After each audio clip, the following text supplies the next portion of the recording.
bahwa jangan hanya gara-gara satu tokoh yang tidak penting, hanya gara-gara satu tokoh yang sudah menistakan dan kurang ngajar terhadap baginda Rasul, Anda menukar dengan kekacauan yang ada di Madura. Dan saya juga tidak terima meskipun saya tidak di tanah Madura. Tanah Madura diinjak oleh orang yang tidak pernah bisa dan mampu menghormati baginda Rasulullah SAW. Nang pangkalan acara koyo wati rapio acara ni perlu wis pasralah aku tenang usawat ono kar itu karar yo oke Gus.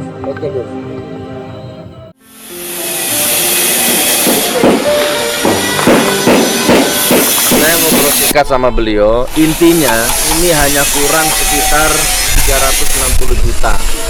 Saya langsung gerak cepat, 360 juta itu dibagi menjadi 500 ribuan, itu hanya butuh 700 orang. Ayo, siapa yang mau ambil bagian ini, 700 orang ini? Bismillah, saya ngawali. Hari ini saya ngambil 5 juta. Insya Allah 500 ribu itulah nanti harta yang akan menerangi dirimu di alam barzah. Insya Allah begitu ya. Amin amin ya Rabb.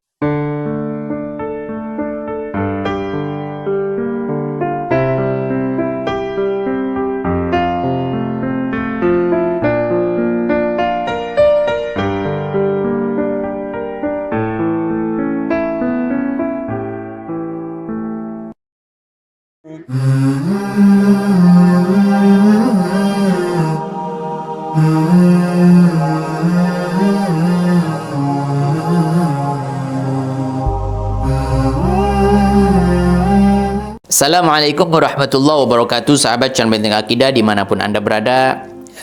Pada kesempatan ini saya kembali menyapa Anda semuanya. Di dalam waktu 2 pekan kita libur, dan kita mohon maaf kepada Anda semuanya yang sudah menghubungi kami dan sudah menjapri kami, dan kami tidak bisa melayani Anda secara maksimal dan tidak bisa menyambut Anda secara hormat yang luar biasa. Ini adalah salah satu keterbatasan kami, dan kami di dalam 2 pekan tersebut disibukkan luar biasa di dalam perencanaan dan peresmian, dan juga mengawal para tukang dan teman-teman yang ingin membangun pondok tersebut, yang sampai saat ini berjalan kurang lebih 60%. Mohon doanya semoga pembangunan ini bisa tuntas sampai selesai dan kita bisa mengkader anak-anak cucu kita sebagai kaderisasi pemimpin aswaja di masa depan, di mana ini adalah salah satu kebutuhan pokok umat Islam hari ini, yang tangguh melawan semua kebatilan, tangguh menentang semua dekadensi moral, tangguh menghadapi musuh-musuh Islam dan kaum munafikin baik dari luar maupun dari dalam, insyaallah. Dan doakan dan terus dipantau dan terus jaga dan terus nasihati kami ketika suatu saat kami menemukan jalan melakukan hal-hal yang melenceng daripada syariat dan sunnah. Baik, langsung saja pada kesempatan ini saya akan menanggapi satu pernyataan dari tokoh-tokoh yang ada di Bangkalan. Tapi pada intinya konten ini, tema ini, saya akan membuat satu perbandingan antara 2 tokoh yang sama-sama dari Nahdliyin, yaitu Gus Muafiq dan juga Ustadz Abdul Somad. Bagaimana kita melihat 2 tokoh tersebut? Kalau kita lihat secara zahir, secara kasat mata, bahwa Ustadz Abdul Somad ini lebih unggul daripada Gus Muafiq. Karena mungkin di antara 2 orang tersebut mempunyai latar belakang yang berbeda. Seperti kita ketahui bagaimana Ustadz Abdul Somad, dari kecil beliau dibimbing, dibina, kemudian dididik bagaimana memperjuangkan agama, berdakwah secara lurus dan tegak dan hak. Ini Ustadz Abdul Somad yang kita ketahui. Sehingga hati nurani masyarakat itu tidak bisa dibohongi. Siapa yang hak, dia akan digandrungi. Siapa yang benar, dia akan diikuti. Siapa yang lillahi ta'ala, dia akan terus disanjung-sanjung dan diikuti semua petuah dan fatwanya. Kalau satunya kita lihat Gus Muafiq. Akhir-akhir ini terakhir beliau mempunyai satu kasus, di mana pernyataan-pernyataannya menurut kami Al-Fakir secara pribadi ini kurang ajar terhadap baginda Rasulullah SAW. Ini menurut Al-Fakir. Dan tentu ini adalah salah satu penilaian secara umum, dan orang-orang awam pun akan melihat seperti itu. Misalkan baginda Rasulullah SAW dikatakan rembes atau apapun. Misalkan baginda Rasulullah SAW dikatakan, dianalogikan dengan anak-anak sekarang. Misalkan di Makkah ada jambu, mungkin Nabi Muhammad nyolong jambu. Inna lillahi wa inna ilaihi raji'un. Ini adalah satu pernyataan yang kurang ajar dan tidak bisa ditolerir. Dan ini adalah satu penistaan kepada baginda Rasulullah SAW. Nah, sekarang pertanyaannya adalah, bagaimana sekarang di Jawa Timur Ustadz Abdul Somad akhir-akhir ini akan turun dan berdakwah di Jawa Timur? Ini ditolak. Kemudian dia pindah ke Masjid Al-Falah Surabaya, juga tidak bisa dan dibatalkan.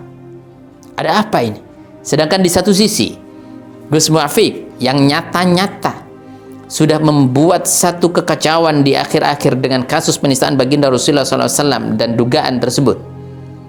Ini masuk ke Madura dan akan dijadikan bintang tamu, akan dijadikan penceramah di Hallah NU di Bangkalan. Dan ini adalah salah satu biang daripada kegaduhan di Madura.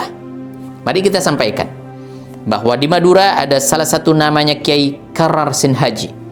Kiai Karar, beliau adalah seorang ulama yang lurus, tegas, dan berani. Beliau memperjuangkan semua syariat dan sunnah.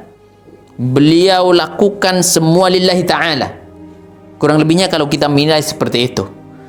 Dan beliau menolak, Aliansi Ulama Madura menolak adanya Kiai Muafiq untuk hadir di tanah Madura.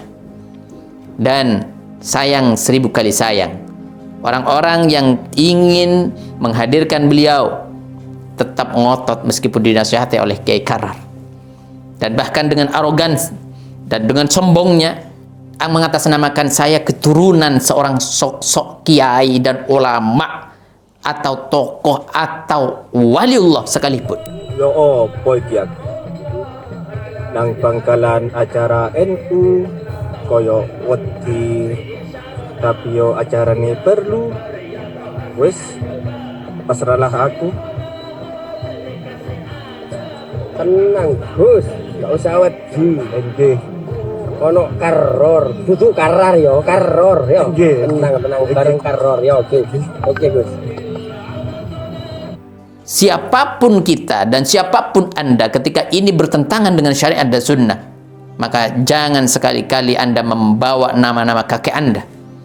Kita tahu, kita faham Anda ini keturunan siapa, saya ini juga keturunan siapa.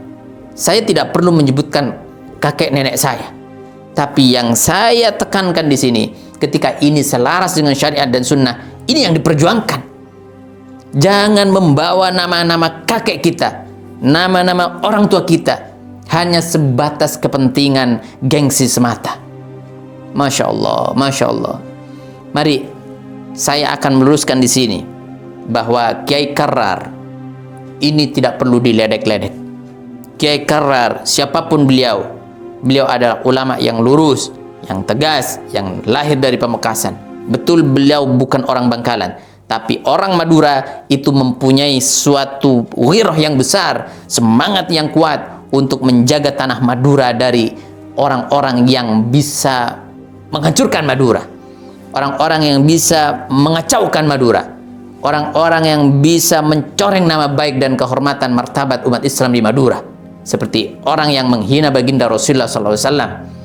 Jadi kita sampaikan bahwa yang ditolak oleh Aliansi Ulama Madura ini bukan harlah NU-nya. Ulama Madura mayoritas NU, mayoritas Nahdliyin. Tapi yang ditolak adalah orang sosok yang dihadirkan yang pernah menyakiti hati umat Islam Indonesia, bahkan umat Islam dunia, dengan membawa-bawa mengidentikan baginda Rasulullah SAW dengan kata-kata yang jorok dan tidak terhormat. Ini satu catatan penting. Saya sampaikan wasiat ini, saya sampaikan nasihat ini kepada siapapun Anda yang tetap ngotot terhadap kebatilan yang akan dihadirkan di Madura, bahwa jangan hanya gara-gara satu tokoh yang tidak penting, hanya gara-gara satu tokoh yang sudah menistakan dan kurang ngajar terhadap baginda Rasul, Anda menukar dengan kekacauan yang ada di Madura. Anda menukar dengan ketenangan yang sudah terjalin di Madura.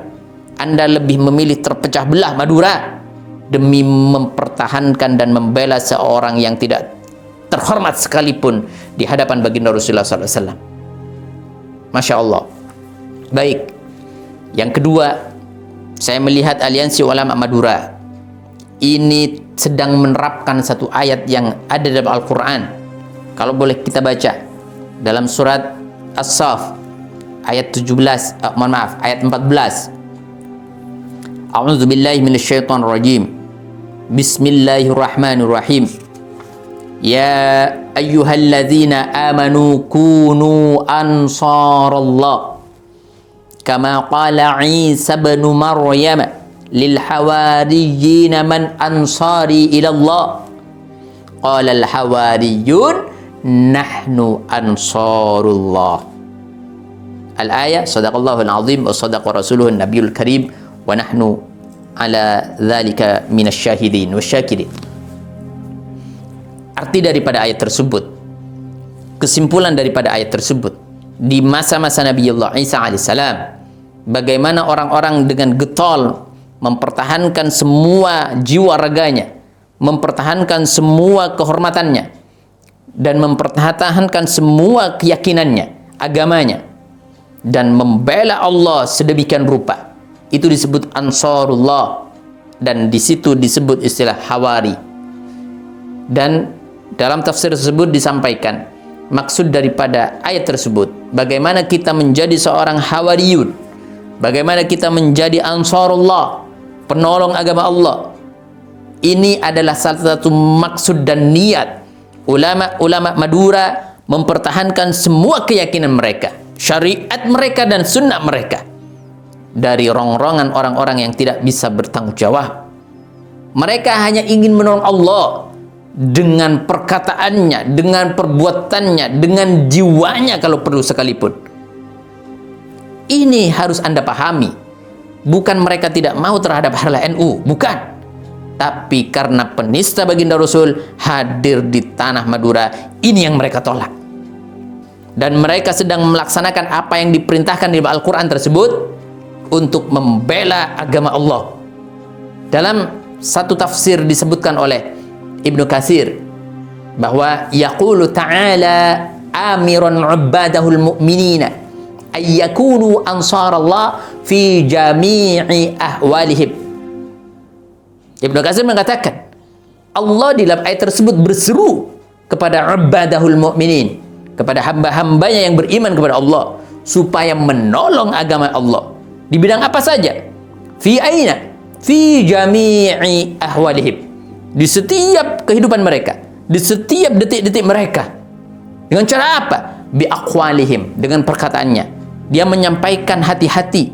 Dia terus menggunakan kemampuannya untuk berdakwah, menjaga kehormatan agama dan sunnah. Wa af'alihim, dan dengan perbuatannya dia mereka mencontohkan bagaimana syariat dan sunnah terjaga. Wa anfusihim, bahkan dengan jiwanya mereka berani dan bertaruh untuk menjaga agama Allah, syariat Allah dan sunnah Rasulullah SAW. Dan di luar itu juga termasuk wa amwalihim, dan harta mereka pertaruhkan untuk menjaga agama Allah. Maka jangan Anda menakut-nakuti orang yang ingin membela agama Allah untuk dibunuh, diboikot atau apapun namanya, dipersekusi apapun namanya. Ketika mereka sudah menyerahkan semua jiwa raganya untuk menjaga agama Allah, dan siapapun Anda, anak cucu siapapun Anda, insya Allah ini tidak akan pernah gentar bagi orang-orang yang memang ikhlas dan lurus menjaga agama Allah Subhanahu wa Ta'ala. Maka mari kita bersama-sama jaga persatuan di Madura. Saya mempunyai salah satu riwayat bahwa saya pernah lahir di Madura, dan saya juga tidak terima meskipun saya tidak di tanah Madura. Tanah Madura diinjak oleh orang yang tidak pernah bisa dan mampu menghormati baginda Rasulullah SAW. Mari sambutlah seruan Allah, sambutlah seruan Rasulullah SAW. Ayastajibu lillahi wa li rasulih kama istajaba al-hawariyun li Isa bin Maryam qala nahnu ansarullah. Kami datang untuk membela Allah, membela agama Allah, membela syariat Allah, membela kehormatan baginda Rasulullah SAW. Dengan cara apa? dengan cara menolak siapapun yang mau datang dan menolak siapapun yang ingin datang, dan sedangkan dirinya adalah orang yang telah kurang ajar terhadap sosok Rasulullah Sallallahu Alaihi Wasallam. Maka sahabat channel Benteng Akidah dimanapun Anda berada, pada kesempatan ini saya ingin menyerukan sekali lagi, mari kita dahulukan kemaslahatan agama, kita kedahulukan kepentingan syariah dan sunnah. Tidak perlu kita memodifikasi adanya dakwah, entah amar ma'ruf bil ma'ruf, nahi mungkar bil ma'ruf. Tidak perlu. Baginda Rasulullah SAW telah mencontohkan semuanya komplit, tidak perlu dimodifikasi kembali. Rasulullah mencontohkan nahi mungkar tentu dengan ma'ruf. Tidak pernah beliau mencontohkan nahi mungkar dengan kemungkaran. Maka saat ini kita sampaikan, mari bersama-sama satukan tekad, satukan kekuatan, bahwa musuh-musuh Islam adalah PR bagi kita. Orang yang ingin menghancurkan syariat dan sunnah, ingin membredel adanya eksistensi Islam, maka kita harus siap dan bersatu padu. Jangan terlalu panik terhadap adanya perbedaan-perbedaan yang ada di antara umat Islam. Siapapun mereka, yang penting masih berada di bawah bendera La ilaha illallah Muhammadur Rasulullah. Dan siapapun mereka, yang penting mereka masih berada di dalam ra'ayati Rasulullah SAW. Mari kita serukan sekali lagi, dan ini adalah satu pesan daripada Al-Fakir, dan dari tadi adalah nasihat kepada Al-Fakir sendiri. Semoga ini menjadi satu pesan yang bisa ditanamkan baik-baik dalam hati dan diaplikasikan di dalam keseharian dan kehidupan kita bersama. Demikian, jazakumullah khairan, wal afu minkum, assalamualaikum warahmatullahi wabarakatuh. Ini parfum Anda bisa melihat keasliannya di tutupnya, ini ada Al-Yamani. Nah, ini adalah parfum sehari-hari yang biasanya kami pakai untuk bepergian, kemudian untuk silaturahim, dan aromanya tidak mudah hilang. Anda bisa dapatkan di link berikut ini. Terima kasih. Assalamualaikum warahmatullahi wabarakatuh. Bagi Anda yang belum subscribe channel Benteng Akidah ini, kami harap subscribe dulu sejak sekarang. Sebarkan seluas-luasnya, komentari, dan beri masukan kami. Insya Allah kita akan bersama-sama membangun dakwah ini dan menyebarkan kebaikan kepada umat. Keinginan kami hanyalah semata-mata ingin mendapatkan ridho daripada Allah Subhanahu wa Ta'ala dengan tersebarnya dakwah ini, dengan tersampaikannya risalah ini kepada umat seluas-luasnya. Demikian, jangan lupa sekali lagi subscribe.